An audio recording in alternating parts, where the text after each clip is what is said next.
Welcome everyone to the Voice of Terminus show, our first show in 2017. Happy New Year to everyone out there.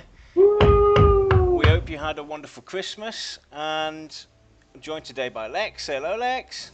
How are you, and why are you in my bathroom? Say hello, Kodiak.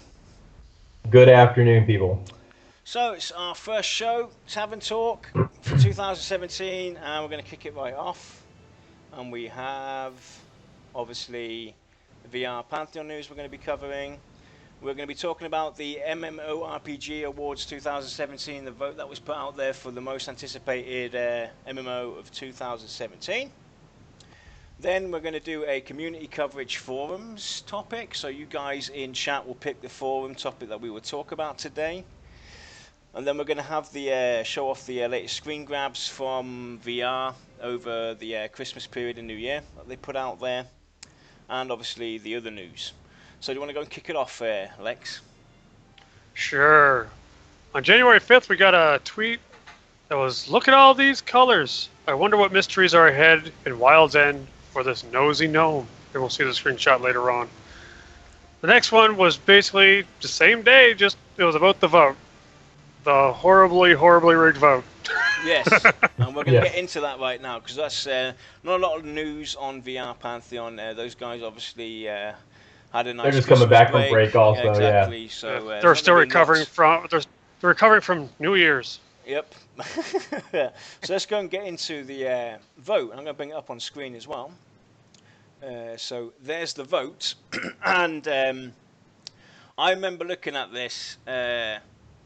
I think it was early on today, my time, and Pantheon was way ahead in the lead. Nothing in sight even coming close to touch this voting procedure, and all of a sudden that other game comes in and steals it away. But technically it's not even related when it comes to MMO. It's more of an MMORPG, action role-playing game, similar to Diablo. So technically it doesn't count. So as far as I'm concerned, Pantheon won that decision as the most wanted MMO of 2017, despite what that voting process says. So what do you guys got to say about it? Well, it's obvious that it was either botted or the people in Korea don't know what the hell they're talking about. Sorry. Yeah, 'cause like 2 days ago, we were up like 15, 20% or whatever. Then yesterday we were, up by 2, and then all of a sudden now we're losing by 2. So. Right. Well, I mean, there is a chance that, because that is a Korean game, there is a very large population over there that plays video games. It is possible that they all voted for it. I mean, I'm not going to say that it was absolutely bots, but I mean, you guys know my stance on those Korean style games. There might have been 2 good ones in the last 15 years. But, not to get into the negative about this, kudos to VR. Win. As far as that goes, it's a win. It's definitely a win. By far. I mean, the next big vote is at 6.6% for Revelation. Yeah, and I thought we would be competing against Camelot Unchained, Chronicles of Illyrium, Crowfall, Dark and Light. Like, those are the ones that I saw with, those are going to be our competitors, but they're not. Those are easily the biggest competitors that Pantheon has. Easily. Yeah. But anyway, hands down, congratulations, VR. That was definitely a successful vote. By far, way ahead. I'm not even going to regard MU Legend as the winner. As far as I'm concerned, Pantheon hands down. It does. I'll be completely fair here. It does have a very large. It does have a very large following, but it is all Asia. Yeah, but it's like I said, it's 2 different games. It's 2 different genres. It is. It's completely different playstyle. One's hack and slash. One's an actual MMORPG. But let's look at it this way, okay? They could have split this down into regions, because I don't even think that Mu Legends or whatever is coming to North America. I don't know for a fact, because I'd have no interest in it. But I had to Google it. I had never even heard of it before. I have, and I've heard of its successors, but you could consider Mu Legends being the Eastern MMO most wanted, whereas Pantheon's the Western most wanted, easily. And kind of share the crown. Yeah. Yeah, okay, so Lex is going to share it. We'll give him that. I'm going to disregard it. Lex is for sharing, Kodak's for sharing, I'll disregard nonetheless. So let's go and carry on. So, like everyone's a winner, right? We all get a trophy. Yep, we'll get a trophy. You get epic loot, you get epic loot, you get epic loot. So, like I said at the beginning of the show, we're going to let you guys pick our community coverage forum topic. So I'm going to go and bring up the website from VR. And, oops, let me go and get rid of that so it's not in the way. So, I'm going to go and quickly scroll down. This is the start of the forums for you guys to pick a topic. I'll scroll down, basically, and you pick a topic, or even you guys, go in the forums and have a look, see if something that's, stands out for you guys that you want us to talk about. See if something tickles your fancy. It's been what, 3 weeks since I've had a good rant, so let's pick a good one. So chat, pick a topic, kick us off, something to talk about. We thought we'd ease our way in back to streaming after our 2 weeks break. We thought we'd make it easier. I like the lootable armor on mobs. I always thought it was stupid to have mobs like that are carrying a sword and then drop a breastplate or something, like drop something that they're not even, That is a very interesting topic, simply because there's two ways you can look at that. Take an orc that's wearing a leather chest piece and has a sword. Well, in the process of killing said orc, you could have damaged the breastplate, you could have damaged the sword. So technically, it wouldn't really drop because it'd just be garbage. So we have a topic but pick. It should drop something akin to what it had. And it's preempt overleveled farmers. So I'm going to open up that topic. And I will bring it off the screen. And capture it for you guys. So, preempt overleveled farmers. What are people's thoughts on high-level farming in lower-level zones? I brought it up, or bring it up, because of an experience I've had on P99 and thought it warrants some discussion. Now, P99 is a weird microcosm of the MMO world, and it's had slow world progression, capped quantities of content, and a player base that knows the ins and outs of every inch of the game, but it's still a stable open world game. I was in a lower gut group a few nights back, and like just about every other time I've had an XP group there, we moved around the zone to check on camps just to find AFK level 60s farming the zone. So the group that could actually get some experience in the camp and maybe snag an upgrade or two was relegated to farming XP in the halls, while the higher level players came back to their computers every 30 minutes to see if they hit their named mob this round.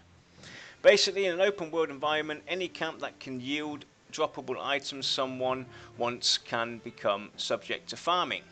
Rarity and usefulness will drive the market price, and the law of unintended consequences says that Pantheon, like other games, will create lower level items that will be of high value for whatever reason, or at least high enough value to warrant time spent farming versus other activities. Zones and mobs that hold these items will then become farm spots and cease to be viable progression for the people who would most benefit. I would suggest taking a preemptive approach and make it so that named mobs enrage if someone outside of their level they yield experience to engages them. Have the enrage feature scale the mob to require a max level group to handle it. This way, if someone has a legitimate need for a drop, they will become incentives to use the mentor system and help out a group actually getting experience from the content rather than monopolizing it. Or if the other zone has become less traveled, they will need to rely on their social network to bring a group. I'm not saying that Pantheon will necessarily have the same problem, as it has the ability to evolve and grow, but why not plan a solution from the start as opposed to seeing if it's an issue and trying to fix it later, or worse, ignore it. So that's basically the topic that was started. I know that we talked about this prior to another show or whatever, but I think that the best way to solve that is to not have static spawn points on names. Remember we talked about having like 3 orc camps and that name spawn in any random So you can't farm that name over and over again. So if you're an active player and you're looking for a name, yeah, go find him. But he's talking about being AFK and tagging it and, having it spawn at the same point every 12 hours, and leave it so that it prevents other people from experiencing that content. Well, so I think that making it random instead of static will actually, deal with that. Let's talk a bit about the AFK system, right? In some modern games, Landmark's a good example. If you're AFK for longer than 10 minutes, boom, you're kicked out of the game. So a similar system could be put in place. If you're AFK for a longer period of time, then no, it doesn't matter. There's so many. My keyboard can make me prevent that. I can set if you're gonna macro on my keyboard. If you macro your keyboard, that's the thing. You don't even need a macro keyboard to do it. I mean, I can create a script.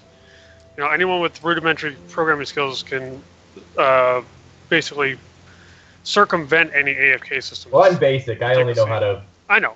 But my keyboard. So here's the thing. Coming from a guy who used to steal camps from people because I wanted to leave, I would let them XP, and then the minute a named mob spawned that had gear that was worthwhile, I would train them, and then I would kill them off and loot it. Okay. You're nasty. That's what I used to do. That's what I used to do. Okay. He's turned over a new leaf. He's a new man now. I'm not like that anymore. But that is what I used to. I used to be one of those people who I would sit AFK. I would let something spawn, beat on me, and my pet would kill it. Yeah, I just want to quickly make it notable that the VOT does not support any action like that. And should Lexa, his twin show up and turn into that, he will be punished accordingly. We do not tolerate any of that. Spank me. No, I say this because it's what I used to do, and this is another perspective to kind of figure out how to circumvent or how to prevent it from happening, because there was nothing in EverQuest that would prevent that. So, like in Lower Gook, you could go and you could get like like the short swords of Yakisha, really really decent item, or you could get a rune bolstered belt or whatever it was called. I used to sit there invised in a corner, and then when a group had one of the spawns, I would train them because I was a necro. I just train them and give them an ad, feign death, Then I kill the guy and I loot it. And then gate out and done. not even that. I'd just sit there. I would just sit there and I'd invis, and the mobs would never come to me, even if they tried to train me, which people had. But I was a necro. I had feign death. I could just be like, well, you know what? I don't have to deal with them either. But do you? Long story short, like I don't see a problem with higher level people going and farming lower level stuff as long as they're playing and they're actively, playing it or whatever. Like I said, and I think with today's technology, having the static spawn points is a thing of the past. They should be able to randomize, the names and the spawns and the, Because here's the thing, like I've looked at a couple games. I've actually played a couple games that have tried to solve this problem before. They've done stuff where you have to get experience in order to get drops, or you have to be within a certain level range of this creature for it to drop anything rare. Right. Which is, you would think just from hearing that it might work, it sounds pretty reasonable. But here's the problem.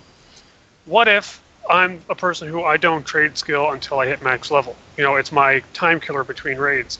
All of a sudden, I got to go back to a lower level area. I can't get drops. I can't get any of the rare crafting materials or whatnot. So it doesn't work, and that's the road that, or the roadblock. Well, unless there's a mentoring system and you can mentor down or something.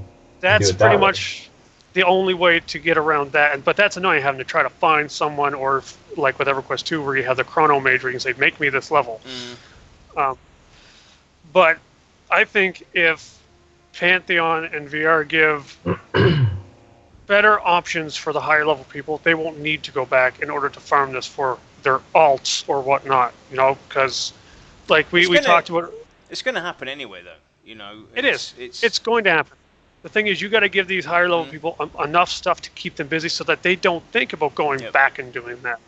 It's like, why do that? I have so much more to do. I have so much more fun I can have, or like we talked about how gear could essentially level with you, like the recommended level in EverQuest 1. and possibly 2.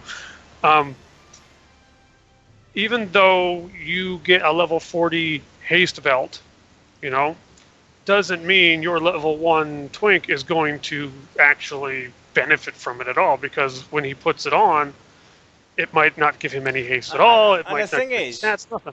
And the thing is, what we also have to look out for as well, VR mentioned in their last stream that craftable items will actually be, to some point, even better than what's dropped in the world. So technically you won't really need to go out and farm that certain item, because you can get a crafter that can craft you something equal or even better than that item. Yes. So but it's still going to happen though. People are going to go out there and farm. Well, no, because based on what they did say during the stream, right? You're going to want to go out and farm the best of the best, then take it to a crafter and make it even better and attune it to yourself. Right. But see, that brings up a really good point. I mean, I've done this in EverQuest, where, say, I was working on a faction, and my best way to get it was by farming bone chips and turning them in. You old EverQuesters know what I'm talking about. And I would literally pay people, just newbies, I'd pay them quite a bit of money, like a platinum a bone chip, which back then was like a freaking fortune. But to me it was like chump change. So that helped the community, even though I didn't realize it and I really didn't care at the time. I was just lazy. If they can figure out a way to do something like that, I don't know how, I don't even know where to start, but it would be almost a breakthrough in the genre.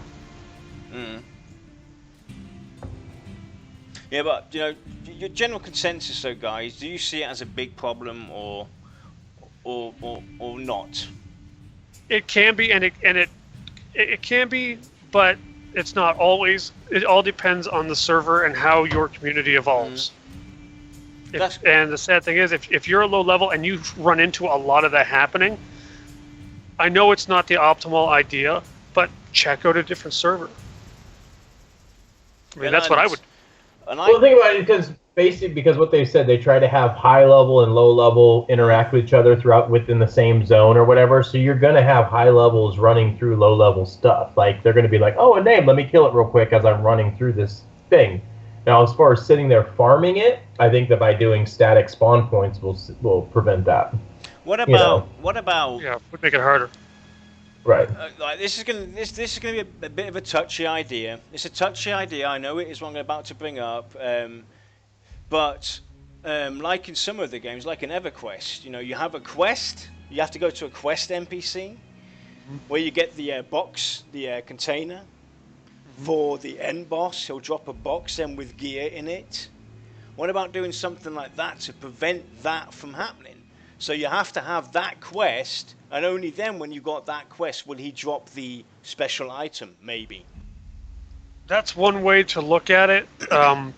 It would have to be one of these things that go in revision over and over just to make sure they have it right, because I don't think that VR or Pantheon can afford to do something like that and not have it absolutely perfect. Because that's how they did it in the dungeons for EverQuest 2. You would go out and get your mission quest. It was called mission quests, and then you'd basically go into the dungeon, defeat the NPC, and then he'll drop that equipment box for you, and it could have anything in it. It could have your shoulder pads, it could have your trousers, it could have this, it could have that, and they could do something similar. Not necessarily be a quest or whatever, but for you to obtain the special items that he would drop, the very rare ones, you would have to have this quest or whatever you want to call it on you. Otherwise he'll drop the normal gear that he would have on him. Right. Might be a way to prevent it. Yeah, it is. It gets really touchy simply because having powerful items drop from mobs available to anyone who can kill them affects the economy in a huge way. Because, like, let's say you just have an item that in EverQuest is considered rather cheap, like we'll say 500 platinum. Not that much.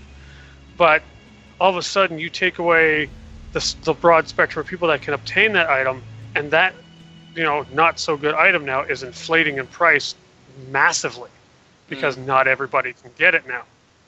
So it's one of these things where you gotta really sit down with a whole team of different perspectives and really discuss the ins and outs, the pros and cons, what you know could be bad and what could possibly be done to help it along, or if you're just going to be like, that's acceptable, we're just going to leave it at that. We're forgetting one main thing though when we're talking about name mobs and stuff, when we're talking their dispositions.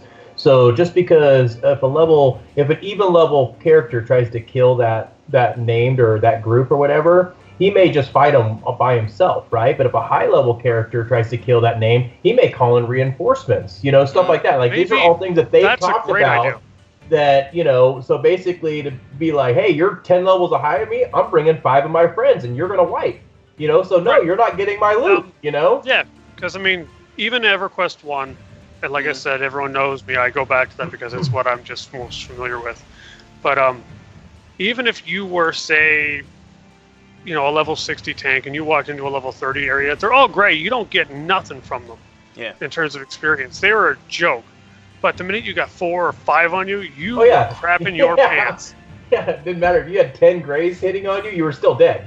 Yeah, you were gonna die. Yeah. So if they can tune the mobs to the player strength, similar, I'm not saying 100%, but very similar to that, the whole reinforcement idea I think would work wonders. Because then if you're going after something, you're still going to want to bring a friend or two. Personally, I can't really see a problem, especially in the community that we have. If you look at the EverQuest community, okay, this is, he was basing his assumption off of P99, and that's a different ball game, though. It's a different park. It is. If you look at the live EverQuest 2, the live Vanguard community, and from what we've seen with the Pantheon community, I really can't see this being such a major problem in the long run and in the future. I can't really see something like that happening on a daily basis. Obviously, at the beginning, we're all going to be, looking and searching and trying to find out what's dropping this, trying to figure out where the drops are.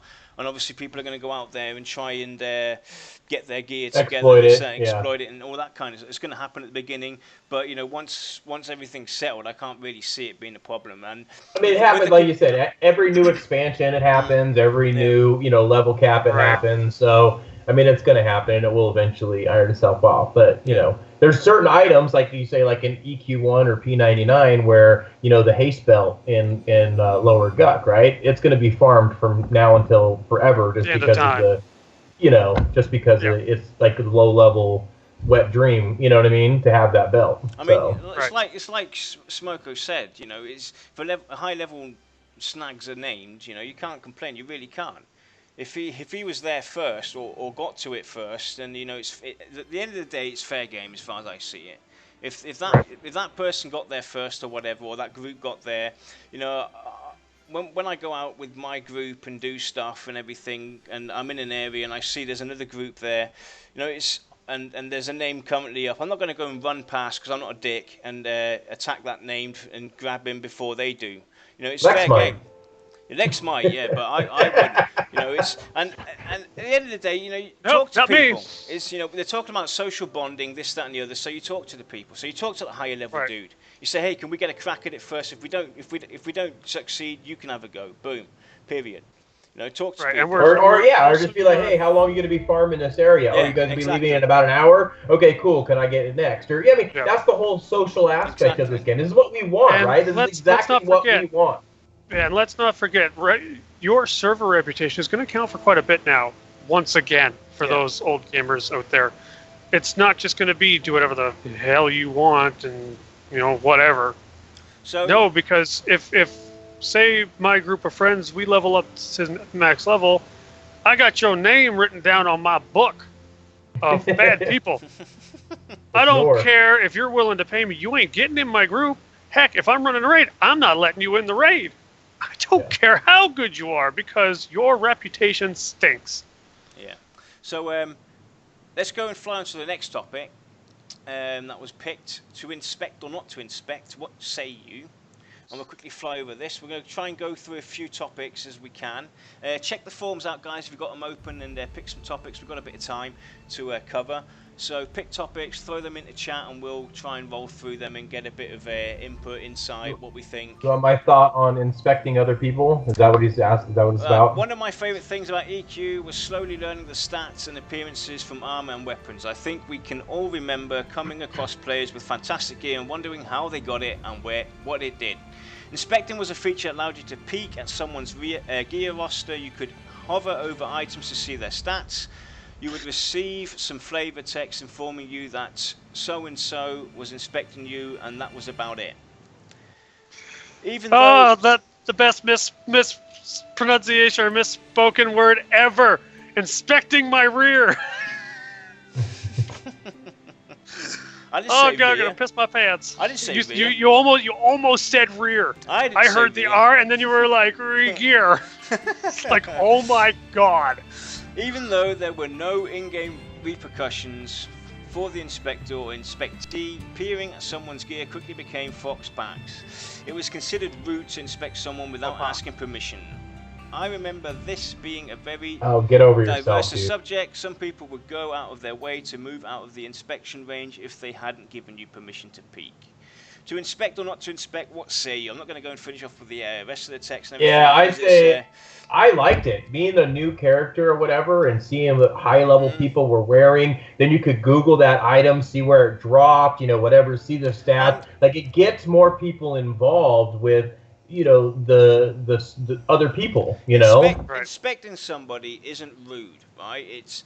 If I can inspect somebody... It's what you do after you inspect them that could be rude. It's what you do about it. Like, I love to inspect people, especially when I'm with my, going with my groups or going on raids, etc. I tend to inspect people to try and help them and figure out why, that they're pulling aggro all the time, or why their DPS is a bit short, or why we're having problems in this dungeon where we shouldn't have problems. So I tend to inspect people and go through their gear. But the funny thing is, instead of the computer saying you're being inspected by X, it'd be kind of cool if you got the message like, so-and-so was admiring your shiny sword, or they like or just random gear. Yeah, like just random like compliments about your gear, right? Yeah. Like it would be just kind of a little bit cool flavor, so you're not like, why is he looking at me? Oh, he likes my shiny sword. Oh, okay. You know what's going to happen though? I'm going to inspect your nail. It's going to say Lexer is inspecting your shoes, and I'm going to look and be like, those come in men's sizes. I mean, I don't see it as a problem. It's like Lex said. He's absolutely right. It's what you do after you've inspected somebody. If I start inspecting Lex and I see that he's got like gear on that he shouldn't have on, that's like 10 levels under him, and I start ranting and raging at him, then yeah, I'm being rude. I'm being an idiot. Yeah. It comes down to what you do about it, how you approach the person after that. That's why it's a help for the. It's not just. It's not just. I don't see why it's considered rude. It's a help for the guild. It's a help for the group. Kodiak hit the nail right on the head. Yeah. Yeah, he hit the nail right on the head. The reason that inspecting people was considered rude is because 9 times out of 10, people always criticized your gear after doing it, which made it become associated with being rude. But it's kind of like, looking at a person, hey, Kodiak, I like your sweatshirt. I mean, there's an easy way around Where did you buy it? There's an easy or I could go, Kodiak, that sweatshirt looks like crap. Yeah. That's a nice way of saying it, though. Well, that's what I'm saying. Anyway, like, at the end of the day, I don't like your nose. Yeah. You should have a different nose. Well, you can't have a different nose. That's your nose. I mean, it's just. Yeah, but the thing is, it's a non-void discussion. Really, at the end of the day, there's an easy way around this. Give people the option to turn it off, that they cannot get inspected. Period. Boom. You don't want to get inspected. Yeah, that's true. Boom. Yeah. You don't like it? Turn that option off. Exactly. Use that as an option. I can't remember what game it was, and actually I think it was EverQuest, where the people like in POK should just run around butt naked just because they didn't want people looking at their gear. I'm like, are you kidding me? Really? I want to show off my gear. Really?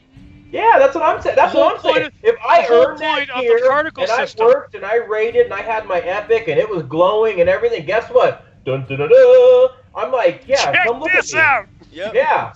Quick, look at my chest. I'll be running around. I'll be running around everywhere, shouting in chat. Right. That's what I'm saying. Like, it should be. Well, and see, that's the thing. Honestly, to be honest, I always thought it was weird in EverQuest. You don't need to know when someone's inspecting you. Who cares? It's not a big deal. It's literally someone's looking at you.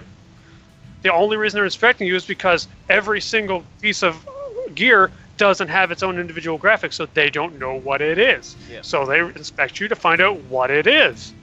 Now, if someone sees what it is, and they're like, hey, that's a low-level item, would you like help replacing it? Or, hey, I've got some spare that's a little better, do you want it?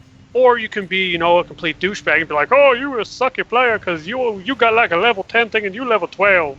Just like... Yeah. Your DPS it's all on you. Your gear is crap. It's all on the person that's inspecting. Exactly. Yeah, Conan not the action. Wear gear for a different reason, exactly. That's very true. That's very true. That's a different story. Yeah. So anything else, guys? Anything you want us to talk about? Yeah. I personally don't see it as a problem. Yeah. It's like we've said. I don't. It's how the person reacts that's inspecting you towards you at the end. And, best thing to do is, bite back. Somebody says your gear's crap, bite back. Take my mind your gear's crap. Yeah, well, your mom's bad in bed. I wouldn't go that far. I wouldn't go that far. Hey, I take it as a challenge. Okay, if it's crap, let me go fix it. Let me go do something about that. That's just it just means I don't... Just means I don't I'd be like, ability of skill. I'd be like, challenge accepted. Right click, duel. Boom. I'll show you how crap my gear is. I'll show you how crap my gear is. Come on. Then all of a sudden you realize he was on anonymous, he's level 60 and you're level 10. Crap. As long as there's no repair fine for dueling, that's all that matters. Yeah, I mean, inspecting it really is. It's a wonderful feature. I have to say, I loved it. I love the inspection feature. I got a topic for you guys. Go on, this isn't on the forums. Randomly dueling people. I'm perfectly fine with it as long as it's a option that you have to accept it. It's like let's say. Well, yeah, no. Like the people that run around constantly trying to duel people. Okay, those constantly running around trying to duel people. Right, I hate that a bit. To be honest, it goes on. Well, it's the same thing. Same thing with your inspect, right? You just turn it off, and then it'll auto decline your duel challenges. You don't have to worry about it. But yeah, it would be cool if there was like if there were certain areas in a zone. So like if you think about like EQ1 in Quanos, if you're in the pit where the warrior trainers are or whatever, that's a PvP area. You can PvP in there without being being flagged, dueling, or anything. The way I see it. So if there's like little pockets throughout the world where those guys can hang out and you can go fight them, then cool. That's the way I'm not going to go there, but you can go there. That's the way I see it, though, Kodak, right? This random running around in areas where there's absolutely no PvP and just randomly clicking on everybody to duel with them. Either you've missed what you're trying to do, you're on the wrong server, go to a PvP server, or use the respected areas. Well, like I said, little arenas throughout the world, little pits. I'll give you guys an example of what I usually deal with when I'm trying a new game. I keep my duel not on auto decline because sometimes me and my friends like to just mess around and see who can kill who. And it always bugs me like, why is this working? Oh, I turned it to auto decline. So I don't do that. Now, every now and then I'll get a person who says, duel me, and I'll say decline. And he'll just go, duel me again, and I'll decline it again. He'll duel me again, I'll decline. And eventually I'll be like, I'll do it, we'll duel, I'll stand there and I won't do anything, and I'll die. And I'll be like, there, do you need a cigarette and a towel now? I do that to my brother. He'll do that. He'll just annoyingly be like, duel. And then finally I get frustrated and I accept it. So I guess it works. Well, these are just random people, and I always make fun of them because I'm like, you need a towel now? Do you need to go change your shorts? I mean, I've stood around in areas where, when I'm standing around, I have no problem with it. I'll just decline it and, be gone with it. I won't even react to it. But when I'm questing or doing something like, I'm concentrating on actually achieving something in the game, and I get this random guy pop up and duel me, that's when I get mad. Because I'm like, because it just pops up in your face. You're about to click on something. Well, that's why I think not being able to randomly duel throughout the world, like only being able to even ask people or accept them within special areas, arenas. I would love to see a dueling cities, square. Or something like that. So not out in the open world, but just in specific areas in the world.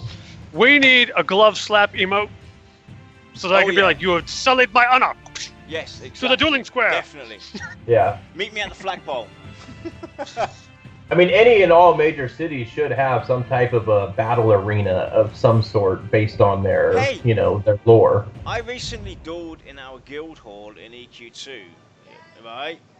I basically put it down once. And she beat you, didn't she? Wait, listen. No, I'll tell you what happened. I'll tell you what happened, right?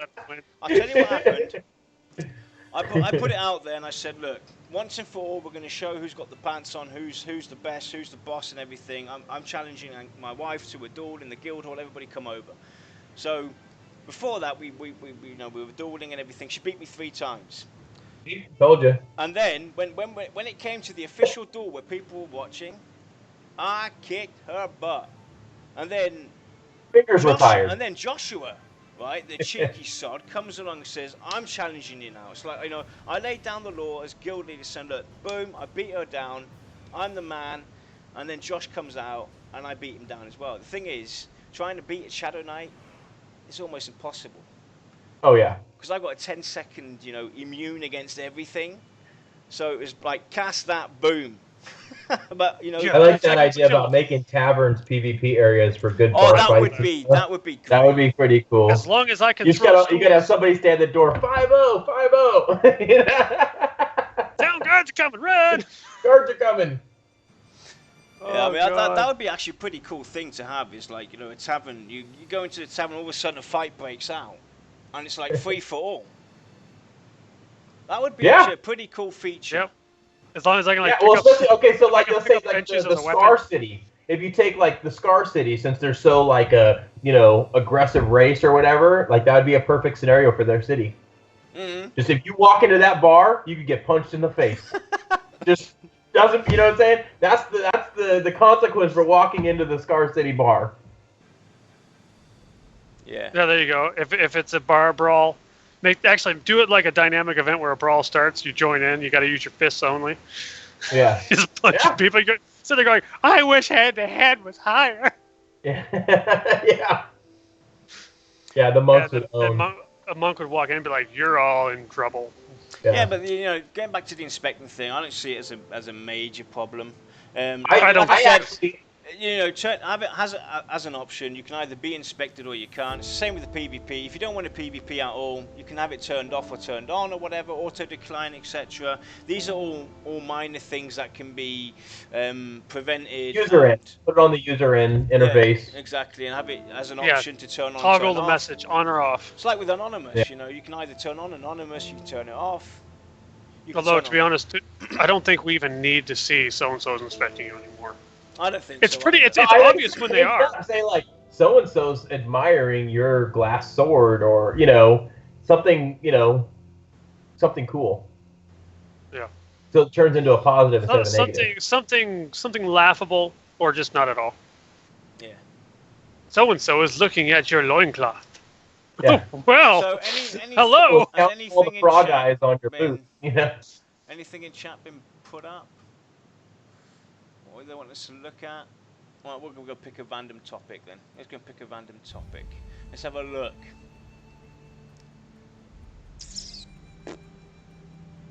Actually, let's go 15 minutes. Yep, let's go and bring up the actually, I'll bring up the website again so everybody else can look with me. Anything that comes in here that you guys want us to talk about? We talked about preempt over leveled farmers. We talked about the inspect or not to inspect.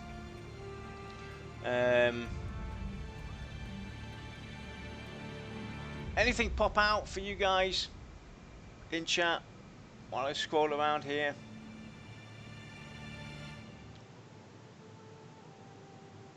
Give them a few seconds to catch up. No mercies, it kills communities. End of story. Pardon? Then why are you posting if it's end of story? I said no mercs. You want to talk about no mercs, do you? No, I agree. Done. Yep, definitely. Moving on. Build the community. Nope, nothing coming up in chat by the looks of it. Or they're still Go to the next page. Go to the next page, go to the next page, go to the next page. Disturbing quests. That was actually an interesting one to read about, actually. would you guys like to see something like that? Now, let me go and bring that one up, actually. I'm going to talk about disturbing quests, because when I read through this, I thought, wow, okay, that's pretty graphic. So, the most memorable quest I've experienced in any MMO was in Vanguard. I literally felt sick to my stomach completing it, but although very disturbing. It did leave an impact on me to this day. I almost dropped the quest, but for some reason I wanted to complete it, and I felt horrible for it. It involved me having to murder some people, chopping up their body parts, and grinding them into animal feed. I remember doing it at night, and it was the creepiest thing I've ever done in any game. Although it was a very disturbing quest, it left a profound memory that was very different than anything else I've ever experienced. So is there any plans for these type of quests in Pantheon, or at least a few special ones that are very difficult, different than the normal? Yeah. So that's the question. I say let the lore dictate. So either if your class is evil like that, or if your race is evil like that, I don't see any problem why you wouldn't have a quest like that. If you don't want to be a sissy crusader and you want to be a dire lord, then you best man up. You know, be willing to feed the dogs, you know, little Timmy from across the street. Right. I mean, we are playing a fantasy, you know, MMO, right? So, I mean, role playing or not, the lore still has to be engaging. Mm-hmm. I mean, if it's part of that, you know, what they require of you, I mean, you're constantly going out there killing monsters anyway. And well, yeah, I mean, you know, oh, look, I killed 4,000 orcs, and you just orphaned a bunch of orc children. Way to go. Bravo. Oh, no. Oh, no, I killed them, too. I don't have a problem with it. I would like to see, you know, based, not necessarily... I don't have a problem with it either, but I would definitely like to see something similar. Quests that have a different approach to it, a bit more in-depth well, with those ones that are, or puzzling and stuff like that, and have you do the most weirdest things. Yeah, with quests that are morally dubious, you need to be given at least 2 options. Yeah. That would be cool, actually, to have 2 different options based on the outcome that you pick. It sets you the down light and the dark. The light, similar. Yeah. Like you can't. Like, I think we talked about this, like having an aura, right? A good aura or an evil aura, right? Which basically would dictate how the townspeople and everything would react to you, right, as a person. You know, kind of like what was the chicken chaser thing that we were talking about? The hell's the name of that game? Anyway, so if you did evil things, you turned evil. If you did good things, you turned good. You mean Fable? Fable, and Fable, and yeah. I mean, I wouldn't mind having something like that where you do have a conscience. You know, you either have the evil conscience going, hey, you know, go do it, smack him in the face. Wasn't I might be getting this mixed up with another game, but wasn't there in the last live stream one of the UI shots where there was like a karma bar? A karma bar. I thought I saw something that had to do with karma. I might be thinking of a different game though, so don't quote me on this. Chat knows that. XP is XP, just do it, yeah. True that. Because at the end of the day, if you killed little Timmy or not, if you're max level, who really cares, right? Yeah, but you do have to think about certain things, though, what you kill. Because in, you know, it happened to me in EverQuest 2. The centaurs in Thundering Steppes, they were non-aggro for me, and then I killed one, and boom, they became aggro forever. Forever, I know. Forever, so I was basically screwed. Because at that point, back in that day, you needed the faction to be good. And to get the faction back, it was impossible. That was it. I could not do that quest series ever again. So you do have to think about what you're going to do. Do you want to go and smack little Timmy, or do you not? It might have, you know, it could have consequences for you in the long run. Mm-hmm. So XP might be XP, but you have to, you know, give it some thought, just a little bit.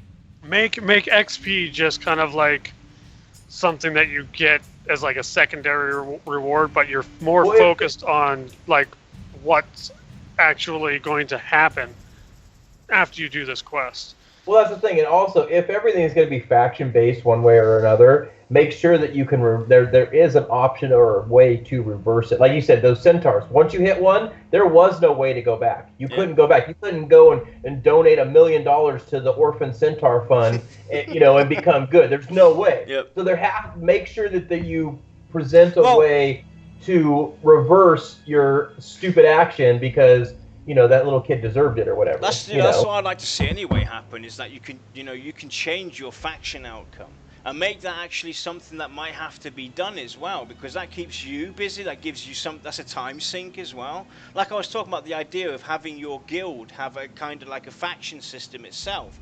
So you've got a guild with 20 people in there. 2/3 of the members have got their faction more towards the bad side, and 1/3's got it towards the good side, and we're trying to get a guild quest or whatever going, but we can't because our faction base in general for the guild is on the negative, so we have to get it all the way towards the positive. See, to that makes me think like Microsoft, because you may be a good person, but the people you're working for are terrible. Thereby, by association, you are terrible. That's how I look at that. If you choose to represent an evil organization, and you are evil. No, but it makes things interesting though, because it gives an extra challenge as well as a guild, as a community, to work together to get to a it could also, Lex, it could be the other way around.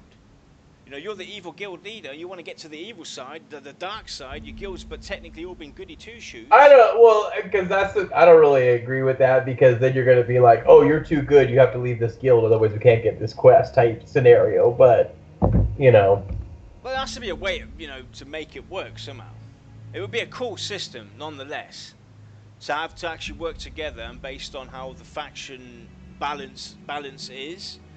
Because you can't really say that this person's bad or this person's bad and this person's good and this person's good, because it's technically a guild system that you're going to be seeing. Well, I said, okay, so they were talking about like guild mentoring or whatever, or guilds, whatever. So what if your guild had its own set of factions that had nothing to do with your personal factions, but based on what your guild did for the community or for the zone would dictate right or left type thing. That's another way of doing it, based on guild-related events, that you can shift the balance of power within your all your little guild quests and your, I forget what they're called in EQ2, when you do all the little guild turn-ins for the points, So depending on... I like to have, faction definitely in there as well. I definitely would love to see guild faction and have different opportunities, abilities, things available to the guild.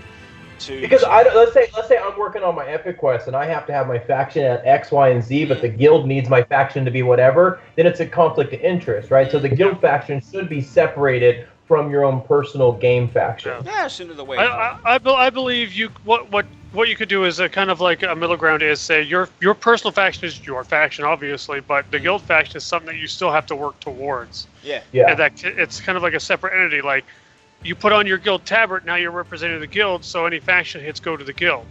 You take it off, and it's to you personally. We turned this show into a Thursday show. It's awesome. We did. It's awesome. Speculation. Anyway, yeah, I mean that's how I would see it. I wouldn't want my personal gameplay to affect you or anybody, right? But as a guild, yeah, we should all work together for a common goal. Your personal gameplay affects me anyway.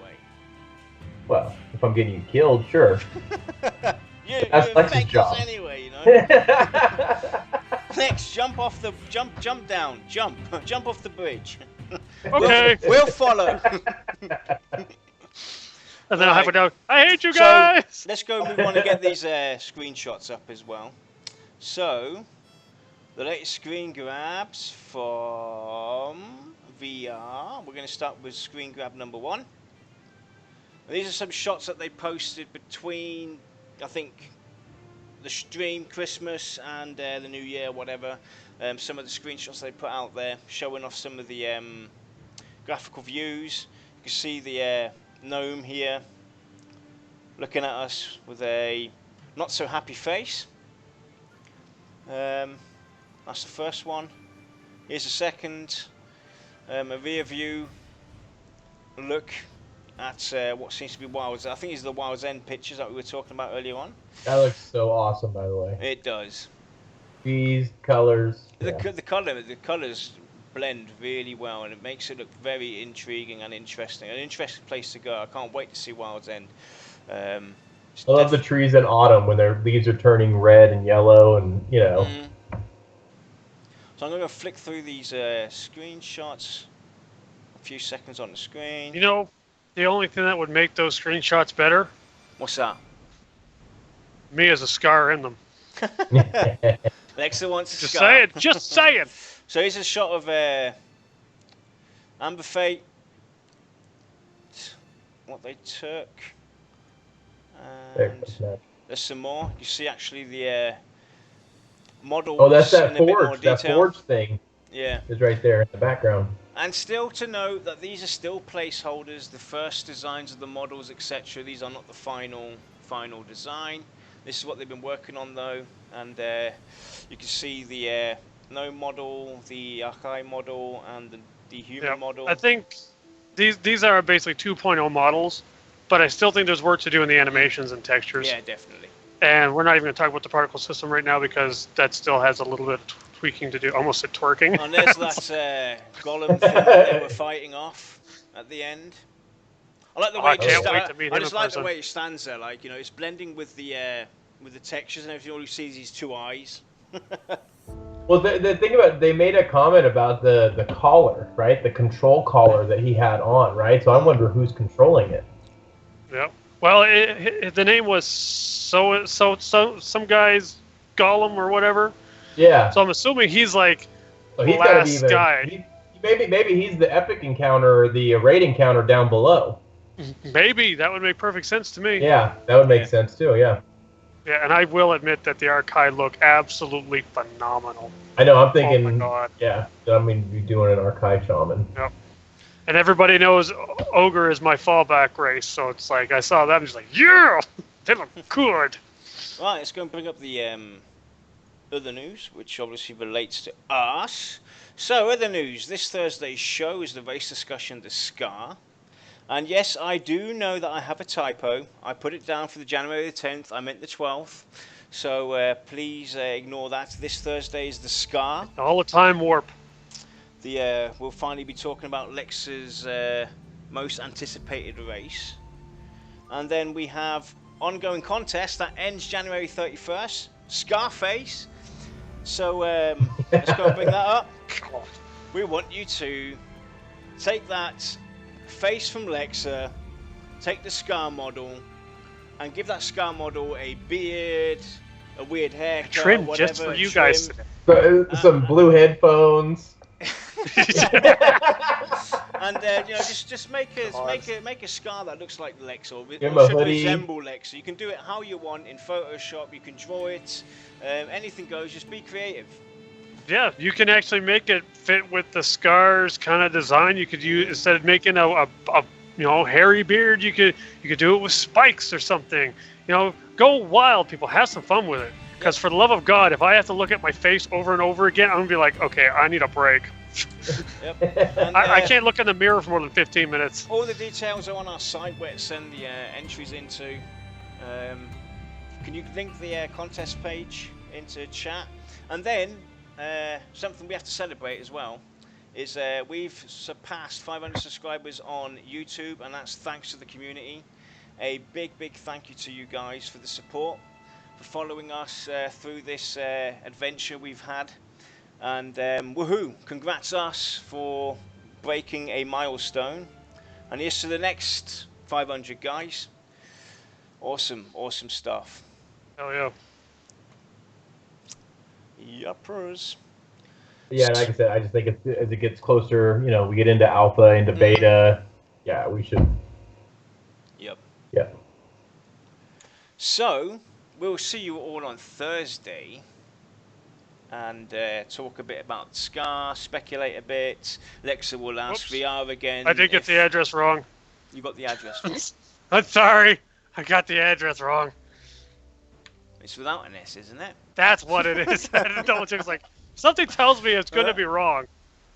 Yeah, so we'll talk about the Scar on Thursday, and we'll have Lexa beg to VR that they show the Scar model soon. I offered him $50. I mean, $50. Come on, dude. I'm cheap. That's a lot of money to me. You offered it to the wrong guys, though. Hey, there could be corporate espionage. You never know. Maybe kill some, be a double agent for me someday. Maybe. I'll play some Mission Impossible theme music for him. Wherever he's walking, I'll follow him with my phone. Smoko says, I clicked the link. I'm now on a CIA watch list. Thanks. It's because you touch gnomes. Okay, so join us on Thursday. It's good to be back, but it was good to have a break. I have to be honest. I enjoyed the break. Yeah. I feel really refreshed. It felt like, honest to God, it felt like 5 weeks not streaming. Even though it's only been 2 weeks, it felt like 5 weeks not going on air. I'm completely relaxed and chilled out, ready to go. Our next milestone will be 1 year streaming, woohoo! Which will come in March. So we'll do something special there as well. So join us on Thursday, everyone. 24-hour speculation stream. All right, Lex. Yeah, you have fun with that one. Absolutely not. Okay, Lex. We'll have Lex do the 1 year show, 24-hour stream. Sorry, language. Sorry. Join Lex on the 22nd of March for the 24-hour stream, all by himself. Hey, I'll be moving. Recapping. I'll be moving. Recapping every single show that we've done. I'll be moving. Sorry. Highlights out of the show. I ain't doing it from the road. You can do it from the road. Nope. Anyway, with that, guys, thanks for joining us, and we'll see you on Thursday, 4 p.m. Eastern Time, in case you forgot. It's been a while since we streamed, but it's good to be back. Yep. And yes, it is. We'll see you. My guys. rage has been refilled. Let's bring it on. We'll see Good night, you guys everybody. on Thursday. Good night, guys. Be safe.